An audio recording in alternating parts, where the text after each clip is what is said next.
Hi, this is Eric Martin, Report Game Geek. We're here looking at Lagerstätten from Simon and Tak, which in Japanese is this is still called Lagerstätten. Kaseki Konyaku. It's a fossil. It's a fossil vein. It means fossil vein. Okay. And yes, we are digging. Yes, we're digging. Yes. And this is the heaviest game that we did, so I will actually take a little bit more time to explain this. This is, for everyone who wonders, this is a worker placement game, end of story. But what you're doing is that you're digging dinosaurs. There is nothing specifically extra super special. It is just a worker placement. However, how these various things that you can do interact does make it a bit different. Yes. You have 3 places where you can dig.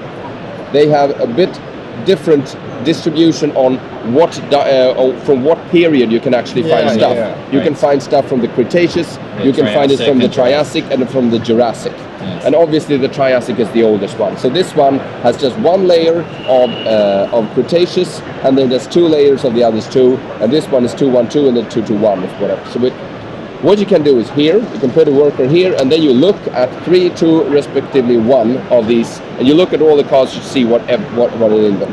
Yeah. Here you can change your the turn order for the next turn.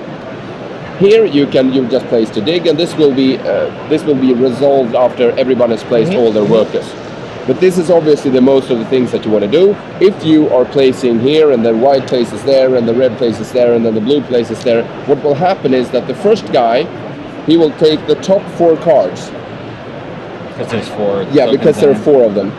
He looks at them, picks one, gives it to the white player, who looks at them, picks one, gives it back to the red player, looks one, picks one, who gives the last to the blue player. Okay. So that's how you do that.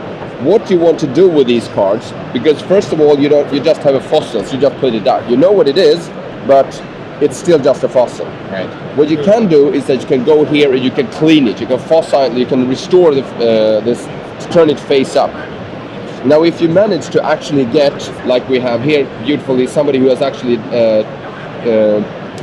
dug up a whole Stegosaurus, you can go here and exhibit it at a museum, and he's already got it. Okay. And this is the kind of thing that is very good, because this will give you, if you have 1 of these, you'll get 3 points for every turn that the game goes, and you have 8 turns. Coming to see. Yes. If you don't want your stuff because you have collected like weird parts that you don't want, you go here to sell this for prestige. Illegal. Yes.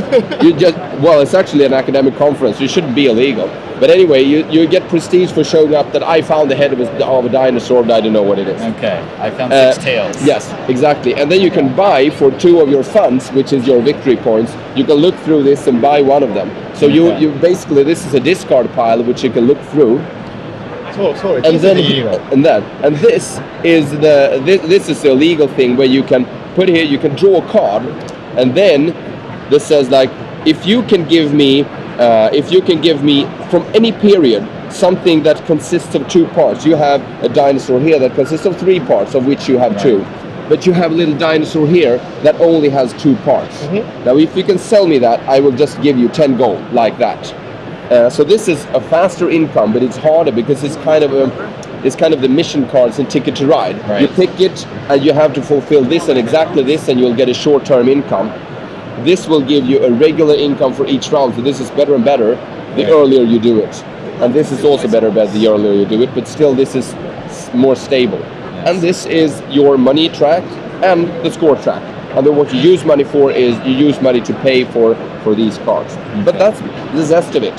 You have a little prestige here that goes up each time you give away a card on an academic conference, and this allows you to have more cards, because you're limited to having 6 discovered cards and 6 undiscovered cards. But once you go up here, you get to have more and more and more and more. Okay. So it's a very well balanced. We've had a few comments on that. You're playing on 3 players, you never get to dig that deep. And yes, that is it. And the designer knows that. It is partly intended, or at least it's known. And it's that it is very hard to play on 3. You should try it on 4 and 5. Because that's when you try it on 4 and 5, that's when you get big digs. And that's when you all get most, competition for everything that happens. On 3 players, it's still perfectly playable, but we will do run into a couple of issues. Apart from that, it's a very balanced, typical worker placement games where you dig up dinosaur skeletons. Okay, there you go. Thank you, Simon. Thank you. Very thorough. overview of Lagerstätten. Talk. Thanks for pointing out the illegal parts there. Black market sales. Thank you.